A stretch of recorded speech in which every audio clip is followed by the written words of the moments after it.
देखिए, ये जो नगर निगम का चुनाव हो रहा है, क्योंकि मैं एक समाज सेवी रही हूँ, तो मुझे लगा कि जब ये महिला को सीट मिली है और हमारे मुख्यमंत्री नीतीश कुमार जी ने महिलाओं को आरक्षित किया, तो मैंने सोचा कि इससे बड़ा मंच मुझे सेवा करने के लिए नहीं करेंगे। देखिए, नगर निगम को जो पैसा मिला, इन्होंने खर्च किया ही नहीं। जो बजट था, उस बजट में इनको उतना पैसा ही नहीं दिया गया। इसलिए नहीं दिया कि इन्होंने खर्च नहीं किया, काम नहीं किया, तो इनको पैसा नहीं दिया गया। आज ये खर्च करते तो हमारा पटना कुछ और ही होता। किसी की मुस्कुराहटों पे हो निसार, किसी का दर्द मिल सके तो ले उधार, किसी के वास्ते हो तेरे दिल में प्यार, जीना इसी का नाम है। विकास से जो पटना दूर है, ट्रैफिक का मामला हो, वेडिंग जोन का मामला हो, गरीबों का झोपड़ी का मामला हो, किसी तरह की कठिनाई का मामला हो, उससे सरिता नोपानी जी निश्चित रूप से मजबूती ढंग से पटना को, जनता को उबारने का काम करेगी। नमस्कार, मैं हूं आशुतोष। आप देख रहे हैं रिपोर्टिंग टाइम्स न्यूज़। इस वक्त हमारे साथ मौजूद है पटना में मेयर पद की उम्मीदवार सरिता नोपानी। जी हां, राजधानी पटना में इस वक्त नगर निगम चुनाव की सरगर्मी तेज हो गई है। कई प्रत्याशी चुनावी मैदान में हैं। ऐसे में हमारे साथ एक बहुत ही शिक्षित और योग्य उम्मीदवार, महिला उम्मीदवार, जिनका सामाजिक कार्यों में काफ़ी लंबा अनुभव रहा है, सरिता जी मौजूद है। सरिता जी, आप ये बताइए कि इस बार आप चुनाव में कूदी हैं और आप एक महिला होने के नाते जो आप अनुभव प्राप्त कर रही हैं और जो आपके चुनावी वादे हैं और इरादे हैं, वो आप हमें ज़रा बताइए। देखिए, ये जो नगर निगम का चुनाव हो रहा है, क्योंकि मैं एक समाज सेवी रही हूँ, तो मुझे लगा कि जब ये महिला को सीट मिली है और हमारे मुख्यमंत्री नीतीश कुमार जी ने महिलाओं को आरक्षित किया, तो मैंने सोचा कि इससे बड़ा मंच मुझे सेवा करने के लिए नहीं मिल सकता है। इस मंच पे मुझे पावर भी है, मेन पावर भी है और प्लस अर्थ पावर भी है, जिसको लेके मैं संगठित करके बहुत अच्छे से मैं समाज सेवा क्या, पूरा पटना का सेवा कर सकती हूँ। इस भाव को लेके मैं आगे आई हूँ कि मैं मेयर का चुनाव जरूर लड़ूँ।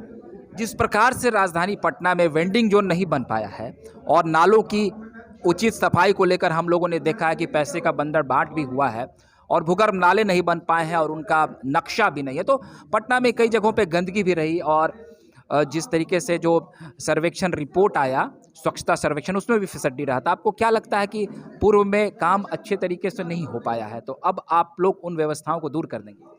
बिल्कुल दूर करेंगे। देखिए, नगर निगम को जो पैसा मिला, इन्होंने खर्च किया ही नहीं। जो बजट था, उस बजट में इनको उतना पैसा ही नहीं दिया गया।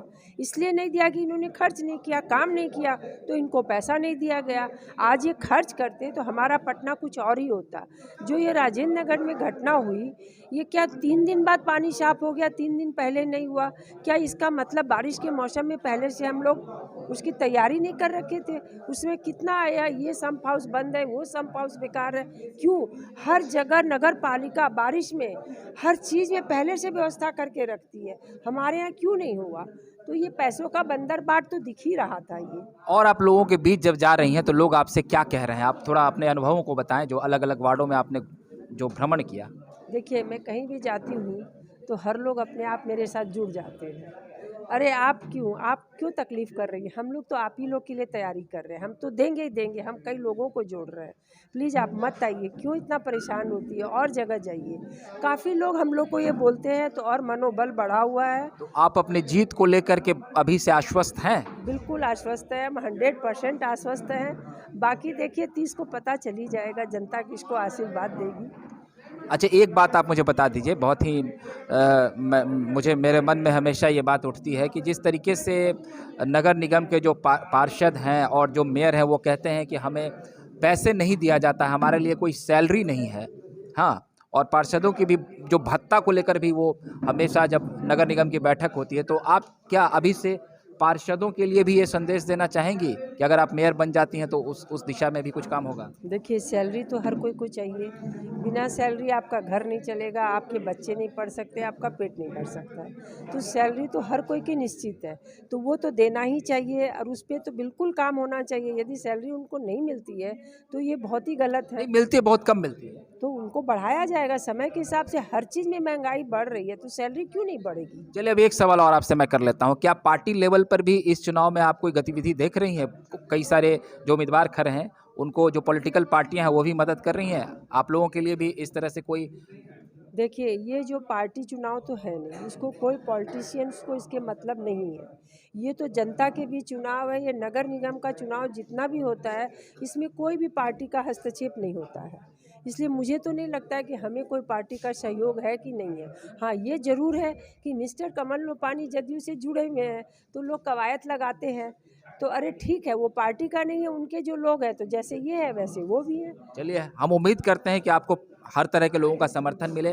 तो सरिता नोपानी जी के जो पति हैं कमल नोपानी, वो काफ़ी चर्चित हैं पटना में। उन्होंने समाज सेवा में एक लंबा वक्त दिया है और कोरोना काल में उनको ऑक्सीजन मैन की संज्ञा भी दी गई है।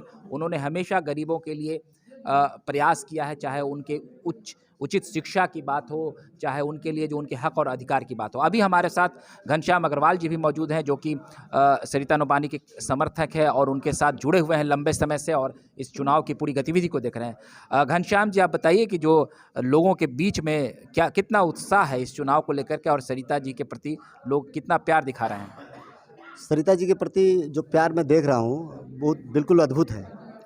हर जाति, हर धर्म, हर पंथ के लोग इनका समर्थन कर रहे हैं। उसका कारण ये है कि ये शुरू से समाज सेवा में लगी रही हैं और आज कमल भैया ने इतनी समाज सेवा की है, उनका इतना नाम है। कोरोना काल में उन्होंने जो कहा ऑक्सीजन मैन उनको बोला जाता है, तो उसके पीछे कहीं ना कहीं इनका समर्थन रहा है। कंधे से कंधा मिला के ये करती रही और ये दोनों मेरे प्रेरणा स्रोत हैं। इसलिए पिछले 10-12 साल से मैं भी समाज सेवा इनके प्रेरणा स्रोत से कर रहा हूँ। रक्त सेवा करता हूँ और भी कार्यक्रम में हिस्सा लेता हूँ और मुझे पूरा विश्वास है कि ये इनकी जीत पक्की है और हम लोग सब इनके साथ हैं।